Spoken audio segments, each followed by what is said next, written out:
Berkat doa Ibunda Syekh Nawawi jadi ulama. Oleh Khalid Mamun Asteris. Jumat, 6 Syawal 1441 yang bertepatan dengan tanggal 28 Mei tahun 2020 saya bersilaturahim kepada salah satu seorang keturunan Sultan Maulana Hasanuddin, ke-9, di tengah asiknya obrolan, beliau banyak bercerita tentang sejarah Banten, para tokoh dan ulama-ulamanya. Dalam salah satu obrolan saat itu, beliau sampaikan tentang riwayat keberkahan ilmu Syekh Nawawi Al-Bantani. Kata beliau, keulamaan Syekh Nawawi yang begitu hebat, tak lepas dari doa seorang ibu yang salehah, Ibu Zubaidah namanya. Dulu ketika ibu Syekh Nawawi mengandung 7 bulan ada sebuah keajaiban. Suatu ketika sang ibunda ingin menunaikan salat asar, namun di saat yang sama nasi untuk makan malam keluarga habis, maka wanita mulia itu bergegas untuk mengambil air wudhu. Setelah itu mengambil beras kemudian dibersihkan. Setelah dibersihkan beras ditinggal di dalam panci, kemudian sang ibu mengerjakan salat asar. Setelah selesai salat, zikir dan doa sang ibu teringat bahwa beras belum dimasak. Tak diduga keajaiban terjadi saat itu, beras yang sudah dibersihkan dan ingin dimasak berubah menjadi berlian yang berkilau, betapa kagetnya beliau melihat peristiwa itu. Kezuhudan sang ibunda tidak menggoyahkan bujuk rayu dan gemerlapnya dunia, wanita mulia itu berucap dalam doa. Ya Allah ya Rab, bukan berlian yang berkilauan ini yang aku inginkan, tapi cukup engkau jadikan putra dalam kandunganku ini menjadi seorang yang alim dan ilmunya mampu menerangi dunia dari ujung barat sampai ujung timur bagaikan bintang yang bersinar di malam hari. Subhanallah, doa sang ibunda nan salehah tersebut dikabulkan Allah, sehingga anak yang di dalam kandungannya kelak menjadi seorang ulama besar yang ilmunya mampu menerangi dunia. Anak dalam kandungan itu adalah beliau sang alim dari Tanah Tanara Kabupaten Serang Provinsi Banten yang tersohor dengan karya-karya kitabnya. Beliau adalah Syekh Muhammad Nawawi bin Umar Al-Jawi. Syekh Nawawi kecil. Ulama-ulama terdahulu mewariskan kepada kita ilmu pengetahuan yang sangat lengkap dengan menulis berbagai kitab dalam berbagai bidang kedisiplinan ilmu dan itu semua dipelajari di pesantren-pesantren selama berabad-abad. Kita tetap bisa belajar agama dan mewarisi pengetahuan ulama karena mereka tidak meninggalkan harta atau materi yang lain, tetapi mereka mewariskan ilmu kepada kita melalui kitab-kitab yang mereka tulis. Dalam sejarah pencapaian prestasi ulama-ulama Nusantara, ada beberapa nama ulama yang dikenal sangat produktif dalam karya tulis, di antaranya Syekh Nawawi Al-Bantani, W1896, menurut satu sumber, bahwa beliau menulis lebih dari 34 kitab. Syekh Nawawi bernama Muhammad Nawawi bin Umar, seorang ulama yang lahir di Tanara pada 1230 1813 terlahir dari keluarga yang berpendidikan, sehingga oleh abahnya sejak usia 5 tahun ia sudah dididik dan diajari mengaji ilmu-ilmu agama. Di usia 8 tahun, ia dipesantrenkan di Jawa Timur, selesai mondok dari Jawa Timur ia melanjutkan belajar dengan nyantri kepada ulama-alama kenamaan di Banten, di antaranya Kiai Sahal dan Kiai Yusuf. Pada usia 15 tahun atau 2 tahun setelah sepeninggal abahnya Nawawi muda memutuskan berangkat ke Mekah. Misi ke Mekah adalah untuk menunaikan ibadah haji, namun karena semangat keilmuan yang tinggi mengubah niatnya untuk tidak pulang ke tanah air, akan tetapi ia berkeinginan untuk mukim, tetap tinggal di Mekah, untuk mencari dan memperdalam ilmu di tanah haram tersebut. Guru-guru Syekh Nawawi.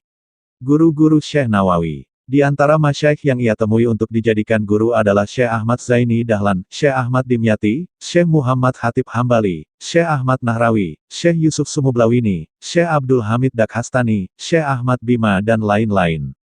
Adapun murid-murid beliau yang kelak menjadi ulama-ulama terkemuka di bumi pertiwi adalah Kiai Haji Kolil Bangkalan Madura, Kiai Haji Asnawai Caringin Banten, Kiai Haji Hashim Asyari Jombang, serta Kiai Haji Arsyad Tawil Tubagus Bakri dari Banten dan lain-lain. Setelah merasa cukup mendapatkan ilmu dari masyayikh, Nawawi muda merencanakan untuk pulang ke kampung halamannya dan menyebarkan ilmu yang telah dipelajarinya, namun sesampainya di tempat kelahiran tekad yang kuat untuk menyebarkan ilmu keislaman yang telah didapat selama mukim di Mekah terhambat. Hal tersebut dikarenakan penjajah Belanda yang saat itu terus mengintai gerak langkahnya, sehingga akhirnya karena merasa terganggu dengan ulah penjajah tersebut, Nawawi memutuskan untuk kembali ke Mekah, berjihad melalui ilmu dan pendidikan sampai wafat pada tahun 1898 Syekh Nawawi ulama produktif. Syekh Nawawi terkenal sebagai penulis produktif. Menurut catatan Direktori Arabic Printed Book yang ditulis oleh Yusuf alias Sarkis disebutkan karangannya mencapai 34 buah kitab, bahkan ada sumber lain yang mengatakan sampai 115 karya tulis. Rata-rata karangan beliau berupa syarh komentar atas berbagai kitab yang ditulis oleh ulama lain. Seperti Marakil Ubudiyah Syarh dari kitab Bidayatul Hidayah karya Imam Al-Ghazali, Nasyaihul Ibad Syarh dari kitab Al-Munabihat ala Al-Isti'dad li Yaum Al-Ma'ad karya Syekh Syihabuddin Ahmad bin Hajar Al-Asqalani, dan syarh-syarh lainnya. Dari semua karya tulis Syekh Nawawi yang paling monumental adalah Tafsir Marah Labid atau yang terkenal dengan Tafsir Munir. Di antara gaya penulisan Syekh Nawawi, adalah mengutip hadis-hadis Nabi dan kisah-kisah menarik yang terkadang ada kesan aneh, karena sulit untuk dicerna akal. Cerita-cerita yang dimaksud adalah yang biasa disebut dengan Israiliyat, cerita-cerita yang ditulis oleh orang-orang Yahudi, dalam menginterpretasi kitab sucinya. Hadis-hadis dan kisah yang disampaikan oleh Syekh Nawawi dalam kitab-kitabnya jarang yang diberi keterangan derajat kesahihan dan kedaifannya, demikian juga jarang ditemukan dalam kitab-kitab beliau mencantumkan catatan kaki atau referensi. Gaya penulisan yang tidak mencantumkan catatan kaki seperti itu memang sesuatu yang lazim dilakukan oleh ulama-ulama yang hidup sezaman dengan beliau. Secara garis besar, buah ilmu karya Syekh Nawawi menjadi bahan utama dan sering dikaji di pesantren-pesantren seluruh Indonesia, menurut seorang peneliti berkebangsaan Belanda, Prof. Martin van Bruinissen. Di antara kitab karya Syekh Nawawi yang sering dikaji di pesantren adalah Kasyafa Asisyaya, Sulam Al-Munajat, Ukut Al-Lujain, Simar Al-Yaniyah Firiyat Al-Badiyah, Fat Al-Majid, Tijan Durari dan Nur At-Zalam.